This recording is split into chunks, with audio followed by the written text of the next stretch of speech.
आज की कहानी है जया में बदलाव देखकर सुधीर को अपनी गलती का एहसास हुआ। जया नहा धोकर तैयार हुई, माथे तक घूंघट किया, फिर धीरे धीरे सीढ़ियां उतरकर नीचे आ गई। आते ही मम्मी जी के पैर छूने के लिए जैसे ही झुकी, वैसे ही मम्मी जी ने हाथ पकड़कर ऊपर उठा लिया। पैर छूना पुरानी बात है, दिल में इज्जत होनी चाहिए, इतना ही काफी है। और ये घूंघट क्यों बना लिया? और मम्मी जी ने जया के सिर से घूंघट उठा दिया। मेज पर नाश्ता लग गया है, सब लोग तुम्हारा इंतजार कर रहे हैं। चलो नाश्ता कर लो, मम्मी जी ने प्यार से कहा। जया ने अपनी भाभीियों को ससुर व जेठ के साथ बराबर बैठकर खाते पीते नहीं देखा था। पहले तो वह थोड़ी सी झिझकी, फिर जाकर एक कुर्सी पर बैठ गई। पापा जी ने एक पकौड़ी का टुकड़ा मुंह में रखा और कहने लगे कि शंभू ने पकौड़ियाँ ठंडी कर दी हैं। जया कुर्सी से उठी और पकौड़ियों की प्लेट किचन में ले गई। कढ़ाई आंच पर चढ़ाकर पकौड़ियाँ गरम कर लाई। पापा जी खुश हो गए। घनश्याम घंटा भर पहले पानी फ्रिज से निकालकर जग भर के रख देता है। जब तक खाओ पियो पानी गर्म होने लगता है, विपिन ने कहा। जया ने पानी का जग उठाया, उसका पानी बाल्टी में उड़ेलकर फ्रिज से बोतल निकालकर जग में ठंडा पानी भरकर मेज पर रख दिया। भाभी, इतने नौकर घूम रहे हैं, किसी नौकर को आवाज दे देती, आप खुद क्यों दौड़ रही हैं? विभा ने भौहें सिकोड़कर कहा। सुधीर पहले दिन से ही जया को मिडिल क्लास मेंटेलिटी का मानकर कुपित था, और आज जया के बार बार खुद उठकर नौकरानी की तरह भागने से मन ही मन क्रोधित हो रहा था। अतः विभा की बात समाप्त करते ही सुधीर फूट पड़ा। अपने घर में नौकर चाकर देखे हो तो नौकरों से काम लेना आए। जया सहम गई, उसे याद आया माँ ने चलते समय समझाया था, घर में चाहे कितने भी नौकर चाकर हों, अपने परिवार वालों का अपने हाथों से परोसने खिलाने से प्यार बढ़ता है, बड़ों का सम्मान होता है। सुधीर का ताना सुनकर जया की आंखों में आंसू आ गए। उसे पता ही नहीं चला कि उसने क्या खाया। सब लोग उठे तो वह भी धीरे से उठकर कमरे में चली गई। जया को ब्याह कर ससुराल आए 2 हफ्ते हो गए थे। वह अपने पति सुधीर के साथ एडजस्ट नहीं कर पा रही थी। एक दिन सुधीर के कुछ दोस्त आने वाले थे। जया ने किचन में जाकर मठरियां सेक कर रख दी, हलवा बनाकर हॉटकेस में रख दिया। नौकर से समोसे बाहर से लाने को कहकर जैसे ही बाहर निकली, वैसे ही एक साथ कई आवाजें सुनाई दी कि भाभी जी, हम लोग आपसे मिलने आए हैं, आप कहाँ छिपकर बैठ गई? जया धीरे से बाहर निकली और नमस्ते करके सीटिंग रूम में एक कुर्सी पर बैठ गई। वाह भाभी जी, हम लोग ये सोचकर आए थे कुछ अपनी कहेंगे कुछ आपकी सुनेंगे, मगर आप तो छुई मुई की तरह सिमटी सुकड़ी चुपचाप बैठी हैं, सुनील ने कहा। छुई मुई तो हाथ लगाने से सिकुड़ती है, भाभी जी तो हमारी आवाज से ही सिकुड़ गई, जतिन ने हंसते हुए जोड़ा। भाभी जी नई नवेली दुल्हन है, इतनी जल्दी कैसे खुल जाएंगी? ललित हंसकर बोला। तभी घनश्याम ने चाय नाश्ते की ट्रे लाकर मेज पर रख दी। हलवा कितना लजीज बना है, सुनील ने एक चम्मच हलवा मुंह में रखते ही कहा। और मठरियाँ कितनी खस्ता हैं, लगता है सारा सामान भाभी जी ने ही बनाया है, ललित ने मठरी तोड़ते हुए कहा। परंतु सुधीर ने अपने मन की भड़ास निकालते हुए जया को ताना दिया, इन्हें चौका चूल्हे के सिवा और आता ही क्या है? अच्छा भाभी जी, आपको चौका चूल्हे के सिवा और कुछ नहीं आता? कहते कहते सब लोग ठहाका मारकर हंस पड़े। जया का मन झंझना उठा। माहौल को सामान्य बनाने के उद्देश्य से प्रियंक बोला, भाभी जी, सुना है आपके गांव के पास शारदा डैम बन गया है और वह बहुत रमणीय स्थल बन गया है। आप हम लोगों को बुलाइए, हम लोग पिकनिक मनाएंगे, डैम में जल विहार करेंगे, बड़ा मजा आएगा। सुधीर, चलने का प्रोग्राम बनाओ। हाँ, इनके पिताजी के खेत खलियान भी देख लेना। सुधीर को जया पर कटाक्ष करने की आदत सी पड़ गई थी। हाँ हाँ, आप लोग अवश्य आइए, आप लोग बड़े शहर में रहते हैं, आपने गांव नहीं देखे होंगे, आपको वे अजीबो गरीब लगेंगे। जया का स्वर हल्का सा कठोर हो गया था। क्या भाभी जी, आपके गांव में बैलगाड़ी से आते जाते हैं? सुनील ने कुछ अज्ञानतावश तो कुछ व्यंग पूर्वक पूछा। नहीं भाई साहब, हम लोग कस्बे में रहते हैं, गांव में हमारा फार्म है, पिताजी के पास जीप है, पिताजी जीप से फार्म देखने जाते हैं, अगर खुद जाकर ना देखे तो नौकर चाकर भट्ठा बैठा दे। जया के स्वर में दृढ़ता थी। थोड़ी देर गपशप करके दोस्त तो चले गए, परंतु सुधीर का असंतोष उसके चेहरे से साफ झलक रहा था। जया अपने कमरे में चली गई, जहां से उसने सुना सुधीर माँ के पास बैठा बड़बड़ा रहा था। माँ, आपने कितने दकियानूसी परिवार की लड़की मेरे गले बांध दी। आखिर मुझ में क्या कमी है? स्मार्ट हूँ, ऊंची पोस्ट पर हूँ।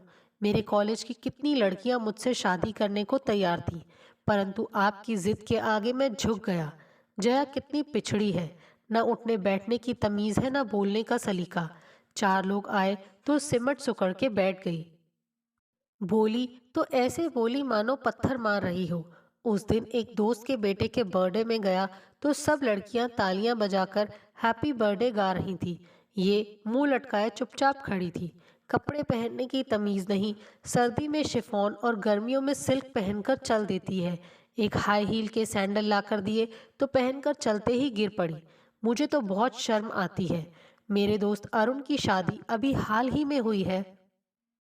उसकी बीवी कितनी स्मार्ट है, फराटे से अंग्रेजी बोलती है। अरुण बता रहा था। लेडी संगीत में उसकी छोटी बहन ने उसे जबरदस्ती खड़ा कर दिया तो उसने इतना अच्छा डांस किया कि सब लोग वाह वाह कर उठे।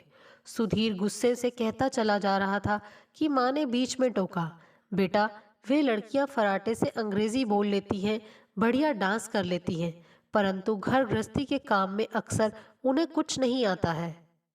अंग्रेजी बोल लेना, नाच लेना थोड़े दिनों की चकाचौंध है, बाद में घर गृहस्थी ही काम आती है।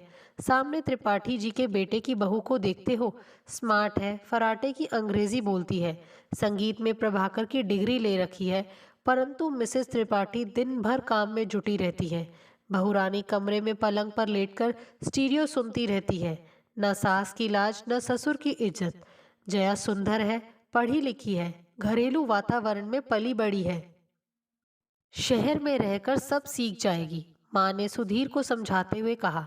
माँ, घर गृहस्थी का काम तो एक अनपढ़ लड़की भी कर लेती है। इतना तो मैं कमा ही लेता हूँ कि घर गृहस्थी के काम के लिए एक नौकर रख सकता हूँ। आजकल शहरों में जगह जगह रेस्टोरेंट व होटल खुल गए हैं। फोन कर दो, मनपसंद खाना घर बैठे आ जाएगा। कुछ सोशल लाइफ भी तो होती है। सुधीर की बातें जया कमरे से सुन रही थी। उसका एक एक शब्द उसका मन चीरता चला जा रहा था। जया को अपनी माँ पर भी क्रोध आया कि उन्होंने कितने पुराने संस्कारों में उसे ढाल दिया। उसने महिला कॉलेज से बीए पास किया था और साइकोलॉजी से एमए करना चाहती थी। साइकोलॉजी केवल क्राइस्ट चर्च कॉलेज में पढ़ाई जाती थी, जहाँ सह शिक्षा थी। लड़के लड़कियां एक साथ पढ़ते थे। माँ कितनी मुश्किल से क्राइस्ट चर्च में एडमिशन के लिए तैयार हुई थी। जया कॉलेज जाती थी तो माँ तो हिदायतों की पूरी लिस्ट उसे दे देती थी कि लड़कों के पास मत बैठना, लड़कों से बात मत करना, अगर कुछ पूछना जरूरी हो तो नीचे नजर डालकर धीरे से बोलना। माँ ने कितने उदाहरण दे डाले थे कि सीधी सादी लड़कियों को कॉलेज के लड़के बरगलाकर गलत रास्ते पर ले जाते हैं। लाइब्रेरी में लड़कों के साथ बैठकर पढ़ने की इजाज़त माँ ने कभी नहीं दी। इसी कारण उसका एमए का डिवीज़न बिगड़ गया था। माँ ने घर से अकेले कभी निकलने ही नहीं दिया। एक दिन माँ के साथ वह पिक्चर देखने गई थी।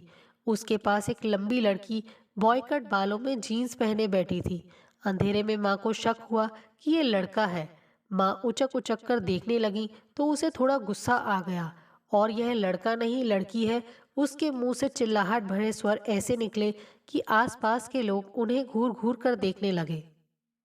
माँ तो आश्वस्त होकर बैठ गई थी, परंतु उसका मन पिक्चर में फिर न लग सका था। अगर इतने पुराने संस्कारों में पाला था तो इतने एडवांस घर में उसकी शादी क्यों कर दी, जहाँ शालीनता को मूर्खता समझा जाता है। एक दिन माँ कह रही थी कि तुम्हारे पिताजी चाहते थे कि उनकी बेटी की शादी बड़े घर में हो, जहाँ नौकर चाकर कार व बंगला जाते ही मिल जाए। माँ की कितनी निर्मूल धारणा है।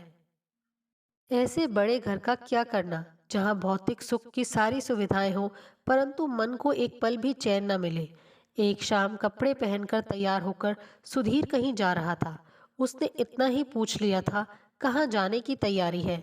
सुधीर कितनी जोर से बिगड़ पड़ा था। मैं कहाँ जाता हूँ, कहाँ उठता बैठता हूँ, किस से बात करता हूँ, इसमें तुम हर समय टांग अड़ाने वाली कौन होती हो? तुम्हें हाई सोसाइटी में उठने बैठने की तमीज नहीं है। तो क्या मैं भी उठना बैठना बंद कर दूं? जया के संस्कार परंपरागत अवश्य थे, परंतु उसका व्यक्तित्व स्वाभिमानी था। रोज रोज का अप्रोक्ष तिरस्कार तो वह किसी प्रकार सहन कर लेती थी, पर इस अनावश्यक प्रताड़ना से उसके मन में विद्रोह जाग उठा। उसने सोच लिया कि वह अपने को बदलकर सुधीर को सीख जरूर देगी। अगले जाड़ों में दिल्ली में उसकी सहेली लता की बहन की शादी थी। उसने शादी के निमंत्रण पत्र के साथ मम्मी जी के नाम एक विनय पूर्वक पत्र भी लिखा था। जया को इस विवाह समारोह में सम्मिलित होने की आज्ञा दे दे। मम्मी जी ने पत्र सुधीर को दिखाया। सुधीर के पास छुट्टी नहीं थी और जया के प्रति उसके मन में ऐसी खटास थी कि उसे जया से कुछ दिन दूरी की बात राहत देने वाली ही लगी। उसने उसे अकेले चले जाने को तुरंत कह दिया। जाने के लिए निश्चित हुए दिन सुधीर जया को फर्स्ट क्लास एसी में ट्रेन में बैठा आया। ट्रेन के चलते ही जया ने भी एक स्वतंत्रता की सांस ली। उसके मन में स्फूर्ति भरती जा रही थी।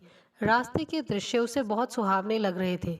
नई दिल्ली स्टेशन पर उसकी सहेली लता व उसके पति शैलेंद्र उसे लेने आए थे। जया के ट्रेन से उतरते ही लता जया से लिपट गई। कॉलेज छोड़ने के एक अरसे बाद दोनों सहेलियां आपस में मिल रही थी। लता के घर पहुंचकर जया को लगा कि वह किसी दूसरी दुनिया में पहुंच गई है। विवाह हेतु घर की सज्जा सुरुचिपूर्ण थी। दूसरे दिन बारात आने वाली थी। केले के पत्तों व फूलों से सजाया गया था। बाहर पंडाल में बारातियों के बैठने व खाने पीने की व्यवस्था की गई थी। मेहमानों से घर भरा था। बारात मेरठ से दिल्ली आ रही थी। दूसरे दिन शाम को बारात खूब धूमधाम से चढ़ी। दूल्हा पक्ष के लड़कों व कन्या पक्ष की लड़कियों में खूब हंसी मजाक चल रहा था। हंसी के फुहारे छूट रहे थे। जया इस प्रकार के खुलेपन को आश्चर्य से देख रही थी। रात में विवाह हुआ। दूसरे दिन अपराह्न में को बारात विदा होने वाली थी। सुबह चाय नाश्ते के बाद वर पक्ष की कुछ चुलबुली लड़कियों ने कन्या पक्ष के कुछ मनचले लड़कों को घेर लिया। लच्छेदार मीठी मीठी बातें की और शहर घुमाने का प्रोग्राम बना डाला। लड़कियां लड़कों के साथ खूब घूमी, पिक्चर देखी और रेस्टोरेंट में खाया पिया। बाद में लड़कों को अंगूठा दिखाकर बारातियों में आ मिली। जया ने आश्चर्यपूर्वक सुना कि लड़कियां आपस में ठहाके लगा रही थी। बड़े मजनू बनने चले थे। 2-4 हजार रुपयों के चक्कर में तो आ ही गए होंगे। सबको याद रहेंगी मेरठ की लड़कियां। अब जया सुधीर की तथाकथित स्मार्टनेस का मतलब समझ रही थी। बारात विदा होने के दूसरे दिन जया का वापस जाने का प्रोग्राम था, परंतु लता ने मम्मी जी को फोन करके जया को कुछ दिन रोकने का आग्रह किया तो मम्मी जी मान गई। 2 दिन में सब मेहमान विदा हो गए।